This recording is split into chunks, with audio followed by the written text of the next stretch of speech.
နေ့မှမေးမရသူလေးတို့လူတယောက်မှာသူ့အကြောင်းတဏှာကြီးတစ်ခုရှိတယ်နဲ့မဟုတ်လား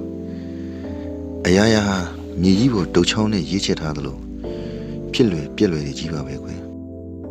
မင်းဘဝတစ်ခုလုံးကြေကွဲကျင်ရရအောင်ဆိုပြီးငါ့ကိုငါလည်းအဆုံးမစီရင်ရဲ့ဒါဆိုတနက်ပြောင်နဲ့ချောင်းကြည့်ရင်ခလုံးနှိမ့်မိတဲ့လူတယောက်လို့လူတွေပြည့်ရပြူကျင်ရကြမှာပေါ့ငါရဲ့အကောင်းဆုံးကိုငါလုပ်မပြီးသေးသမျှဘယ်ဟာပေါ်မှာမှငါ့ကိုငါမပုံခဲ့နိုင်ဘူးငါတကောင်ဟာကောင်းခင်တစ်ခုလေးမှာနှစ်ခါပြန်တန်းနိုင်မှုနေမင်းကြီးကိုချိန်ပတ်ရတယ်တနေ့မှမေးမရသူလေဒီတညက်နေခင်းလေးပဲဖြစ်ဖြစ်အကောင်းတိုင်းကြံရဖို့တောင်းခံထားရသူပါငါကဂျူလီယက်စီဇာလိုကိုရန်သူတွေရဲ့စရင်ကိုမှတ်မထားရဘူးကိုနာမည်ဘယ်သူတုံးရဲ့လို့ကိုပြန်မေးရတဲ့အခါမျိုးတွေမှာတော့တနက်ပြောင်နေချောင်းကြည့်မိပဲရဲ့မင်းဘူးတနားကြီးတစ်ခုပေါ့ကွယ်